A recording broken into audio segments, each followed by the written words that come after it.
सुप्रभात पिलाने आज आम भूगोल विषय गोटे प्रश्न पढ़ा। पूर्व श्रेणी रे आम कृषि शिल्प पर पढ़ी। आज आम शिल्प प्रसंग उपर पढ़ा। पूर्व क्लास में आम शिल्प विषय किसी आलोचना करछे। शिल्प कौन ना शिल्प होची एक कल कारखाना। शिल्प कहले आम कौन कहूचे जो अर्थनीति द्वारा बा कौन सी से अर्थ विनियोग करी से नूतन सामग्री प्रस्तुत करबा एवं खनिरु खनिजजात द्रव्य बाहर करबा उत्तोलन करबा एवं विभिन्न सेवा जोगेबा को आम शिल्प बोली कहबा। तेणु आम पूर्व क्लास रे ऑनलाइन क्लास रे पढ़ी शिल्प र विभिन्न प्रसंग उपरे, किंतु आज आम ए शिल्पर श्रेणी विभाग उपरे आलोचना करबा।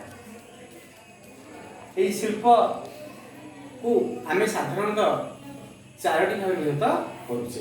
शिल्पर लेख समस्त पिला लेख शिल्पर को आम चारोटी भाग में विभक्त करुचे। लेख समस्ते प्रथम होची कृषि भित्तिक शिल्प। कृषि भित्तिक शिल्प तापरे द्वितीय होची खनिज भित्तिक शिल्प। खनिज भित्तिक शिल्प तापरे तृतीय होची जंगल भित्तिक शिल्प। जंगल भित्तिक शिल्प और चतुर्थ होची समुद्र भित्तिक शिल्प। समुद्र भित्तिक शिल्प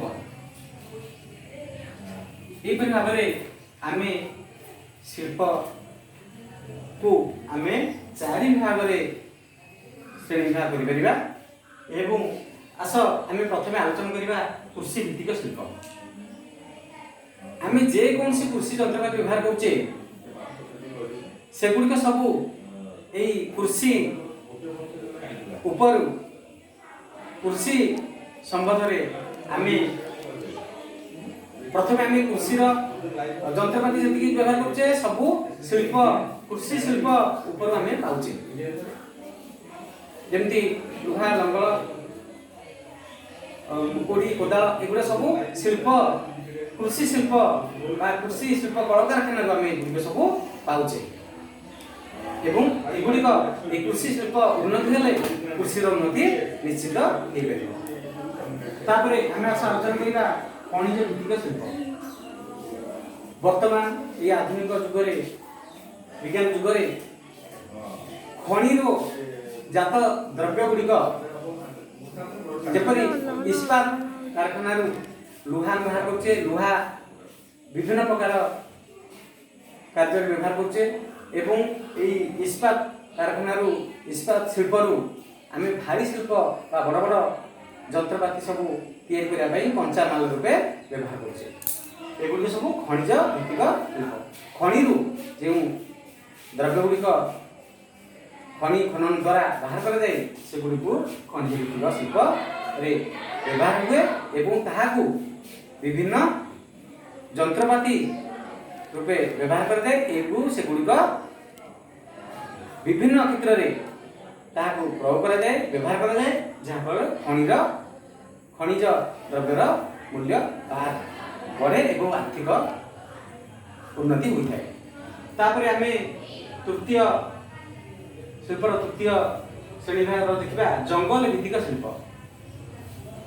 आजिकल जंगल केतेक शिल्प द्रव्य मिलूँ विभिन्न प्रकार घर उपकरण एवं जालेन काठ पाउचे एवं केतेक औषधीय जात वृक्ष मध्य जंगल बाहर करछे ताको आमे विभिन्न शिल्प रे एई जंगल भित्तिक जंगल विभिन्न प्रकार द्रव्य आनी ताको जंगल भित्तिक शिल्प मानकरे व्यवहार करछे एवं से गुडी को आम दैनंदिन जीवन रे आमे व्यवहार करछे हैला।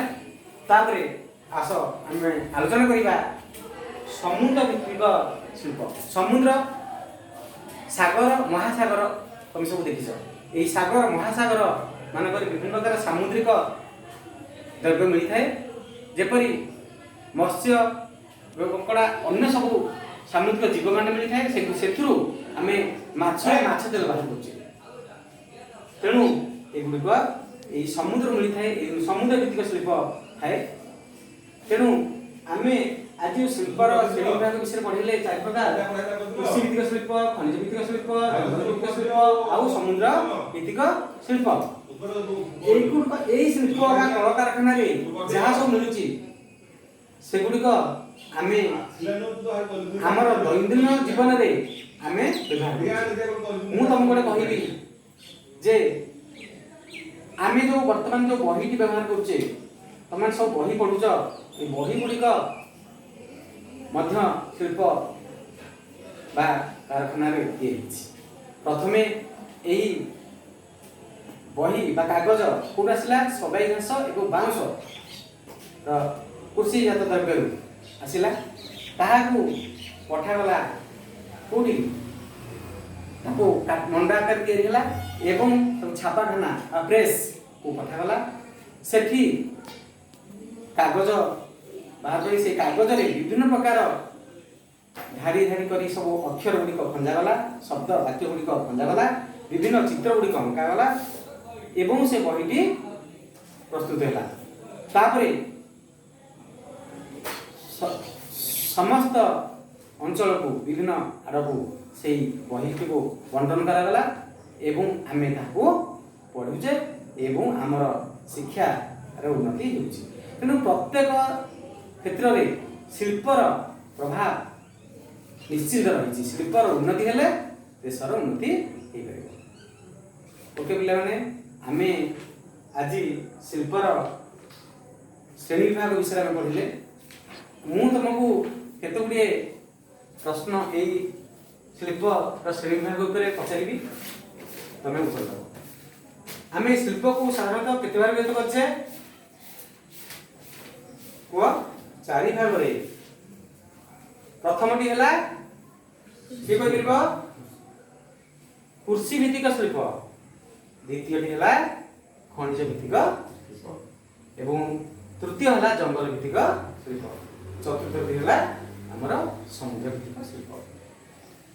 तेणु आमे जो बही पाउछे ए बही पढुछे ए बहीटी केउ शिल्प आछि के कहि परिबो के कहि परिबो कृषि भित्तिक शिल्प ये बही बनक कृषि भित्तिक शिल्प पाउछे।